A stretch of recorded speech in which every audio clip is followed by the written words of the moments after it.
আসসালামু আলাইকুম। শুরু করছি ফরাকাত গল্পের প্রথম পর্বের দ্বিতীয় পাঠ।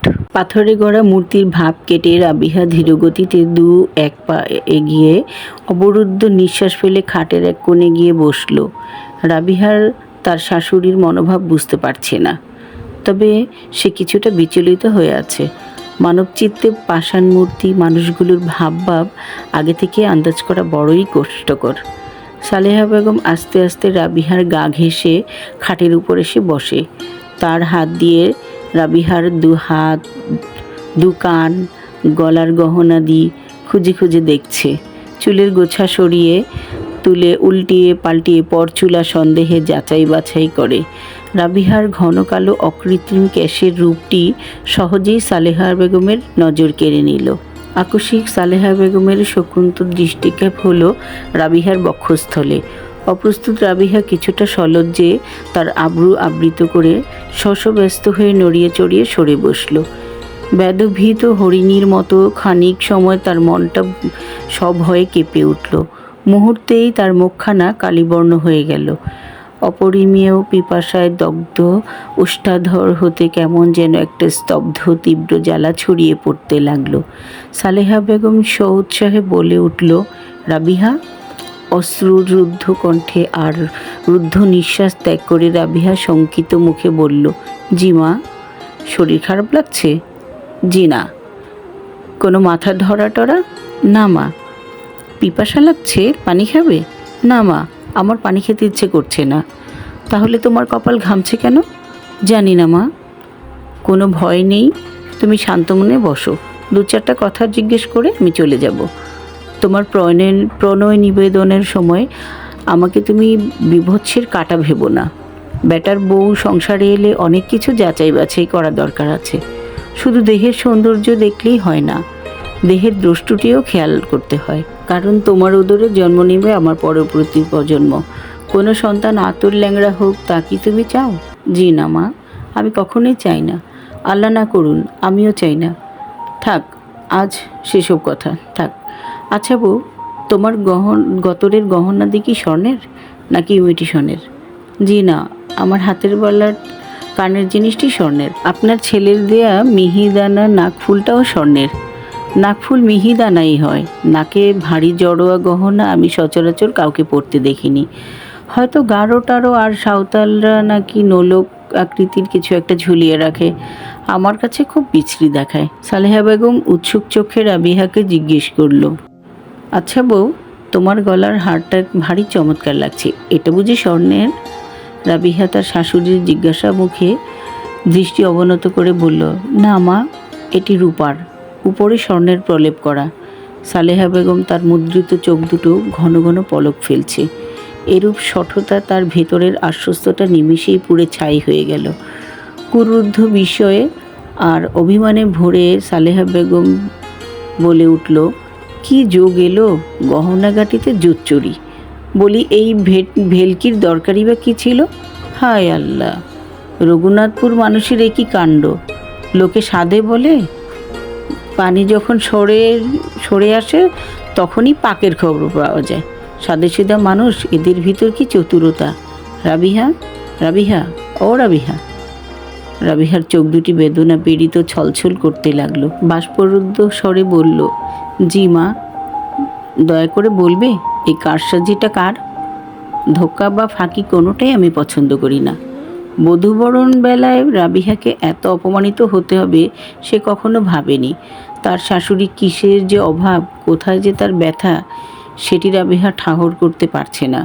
এসব ভেবে রাবিহা কোনো কুলকিনারা পাচ্ছে না। অনিচ্ছা সত্ত্বেও তার মনের ভেতর কেমন করে এক ধরনের ক্রোধ জন্ম নিল। রুদ্ধ নিঃশ্বাস ত্যাগ করে আর অবিচলিত স্বরে রাবিহা তার শাশুড়িকে বলে উঠল, মা, কিসের কারসাজি? কাকে ধোঁকা বলছেন? সালেহা বেগম রাবিহার উদ্দীপ্ত স্বরে গোটা দুই কথার উল্টো জিজ্ঞেস মুখে পুড়ে দিয়ে মুহূর্তেই জমাট বাঁধা বরফ হয়ে অত্যন্ত সংকোচ সহিত বিরস মুখে বলল, বলছিলাম কি মা, রূপার গহনায় সোনার পানি দিয়ে ধোয়া মোছার ব্যাপারটা কেমন যেন লুকোচুরি হয়ে গেল না? মা, আমার বিয়ে তো বিনা যৌতুকে হয়েছে, তাই না মা? হ্যাঁ মা। এতে তেলার্ধ সংশয় নেই। কোনো যৌতুক ফৌতুকের আমরা নাই। ছি ছি ছি, কী লজ্জার বিষয়। আমাদের কি ভালো মন্দের বোধ নেই? থাকবে না কেন মা? নিশ্চয়ই আছে। নামডাকওয়ালা বাড়ির খ্যাতি আছে না? অবশ্যই আছে। তুমি মা ঠিক ধরেছ।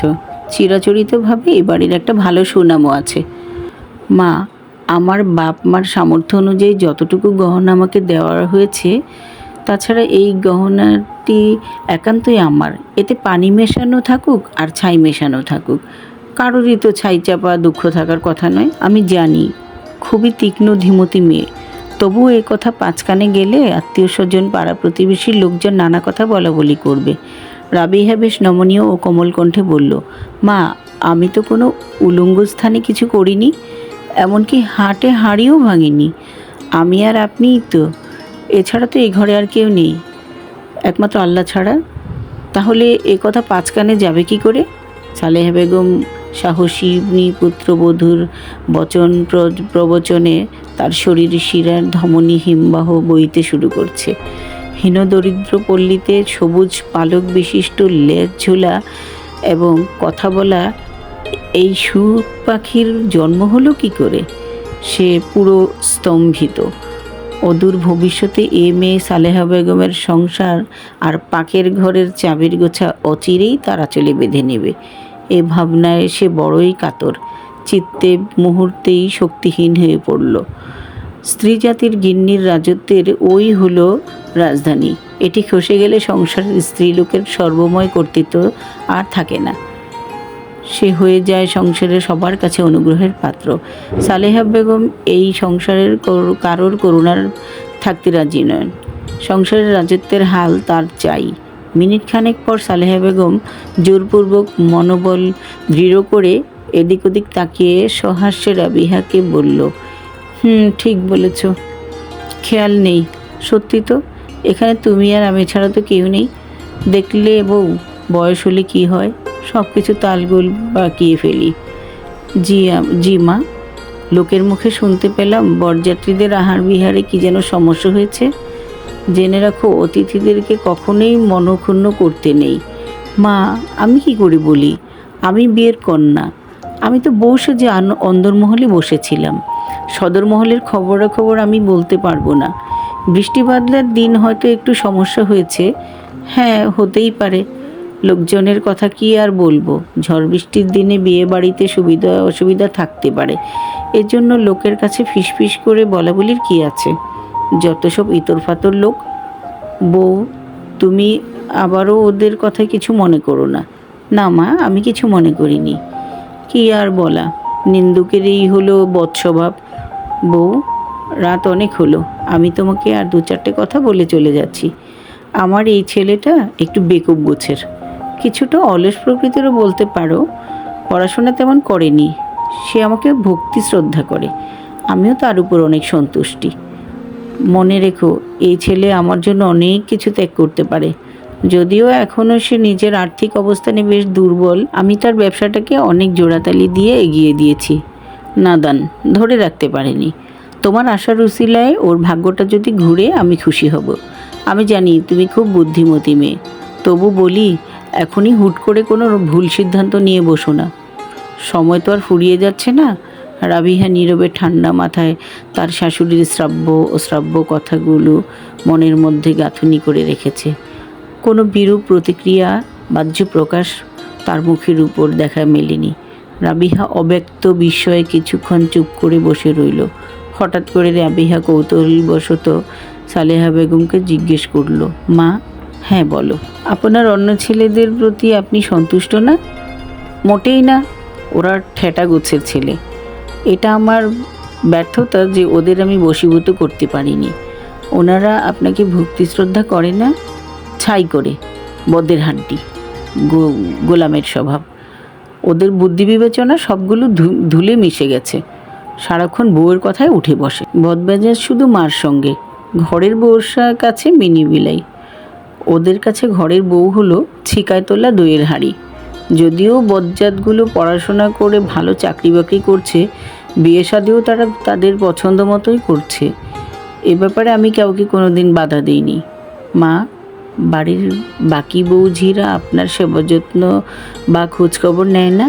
সালেহা বেগম বহু আক্ষেপ আর তিক্ততার চাপা দীর্ঘশ্বাস ফেলে বলে উঠল, কোথায় আর করে গো মা, যা করে মা তা দায়সারা আর লোক দেখানোর জন্যই করে। যেদিন ওরা কিছু একটা করবে ঢাকঢোল পিটিয়ে, সেদিন স্বর্গ হাসিল হবে। আমার বাড়ির বৌঝিগুলো বড়ই বিচুটি গোছের, আসছো যখন দেখতে পাবে। আপনিও তাদের ভালো মন্দ কিছু বলেন না বালাই ষাট? এমনিতেই সাপিনীদের ফুসফুস শব্দে আমার সারাবেলা পিত্তে চমকায়, আর দংশনের রাস্তা দেখিও না। মারে, জগৎ সংসারে মার আসন আর শাসন দুটোই অদ্ভুত চরিত্রের। উচিত কথায় ছেলে বেজার, মিষ্টি কথায় বউ বেজার। যেদিন তুমি আসন আর শাসন দুই হাতের মুঠে পাবে, সেদিন আর সংসার ধর্মের প্রশান্তির অবকাশ খুঁজে পাবে না। রাবিহা তার শাশুড়ির অদূর ভবিষ্যতের সাংসারিক হালের অবস্থানের কথা শুনে বেশ ঘাবড়ে ভাবিকালের স্বপ্নে ডুবে গেল। নীরবতার মিনিট দুয়েক পর সালেহা বেগম খাট থেকে উঠে দাঁড়িয়ে রাবিহার মাথা গা হাত বুলিয়ে আর গদগদ কণ্ঠে অসংখ্য রকম দোয়া পড়ে বলছে, ঘরের লক্ষ্মী হও, আল্লাহর রহমতে সুখী হও, স্বামী সোহাগী হও, অক্ষয় হোক তোমার স্বামীর সংসার। এই বলে রাবিহার ঘর থেকে সে বাহির হয়ে চলে গেল।